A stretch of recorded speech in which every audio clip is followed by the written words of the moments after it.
जब किसी टेस्टिस को काटा जाता है तो टेस्टिस को काटने के बाद उसके भीतर ढेर सारी सेमिनिफेरस ट्यूब्यूल्स के स्ट्रक्चर्स दिखाई देते हैं। वो लॉब्यूल्स जिसमें कि सेमिनिफेरस ट्यूब्यूल्स भरे हुए थे, उन लॉब्यूल्स की जब कटिंग की जाती है तो ये चीज़ें आपको दिखाई देंगी। जब किसी सेमिनिफेरस ट्यूब्यूल के इंटरनल स्ट्रक्चर की बात की जाती है तो यहाँ आउटर मेम्ब्रेन से स्टार्ट करते हैं तो सबसे बाहर की ओर डेंस फाइबर्स का बना हुआ एक शीथ मिलता है जिसे बेसमेंट मेम्ब्रेन कहते हैं। इस बेसमेंट मेम्ब्रेन के ठीक नीचे जर्मिनल एपिथेलियल सेल्स पाई जाती हैं जो बार बार डिवीज़न देती रहती हैं, और इसके बाद इनका जब डिवीज़न होता है तो ये फर्स्ट डिवीज़न जब देती हैं तो यहाँ पर सबसे पहले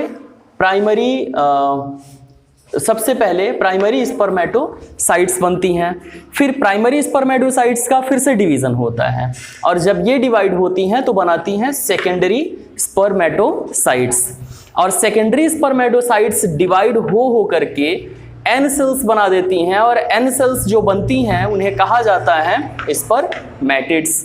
यही स्पर्मेटिड्स कुछ समय तक मैच्योर होती हैं, और मैच्योरेशन के बाद थोड़ा सा ही में मैच्योरेशन होता है, और इस मैच्योरेशन के बाद ये जा करके सीधे सीधे लग जाती हैं सेल्स ऑफ सर्टोली से, और cells of Sertoli in spermatids को मैच्योर करके इनमें कुछ परिवर्तन लाता है, और इनसे नरिशमेंट ले करके ये स्पर्मेटिड्स बदल जाते हैं इन स्पर्मेटोजोआ।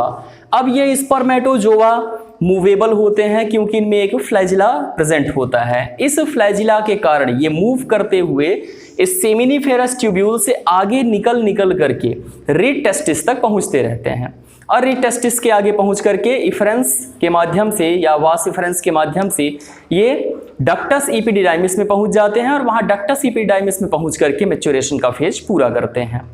इतना समझ में आ रहा है? ये internal structure of seminiferous tubule हो गया। इसके पहले स्ट्रक्चर ऑफ टेस्टिस बताया गया। दो चीज़ें एग्जाम के लिए बहुत ही इंपॉर्टेंट हैं, ये दोनों चीज़ें आप बहुत ही केयरफुली तैयार कर लीजिएगा, ठीक है। और किसी प्रकार के कॉम्पिटिटिव एग्जाम्स में जितना लेंथी बताया गया है इतना लेंथी कभी पूछा नहीं जाता है।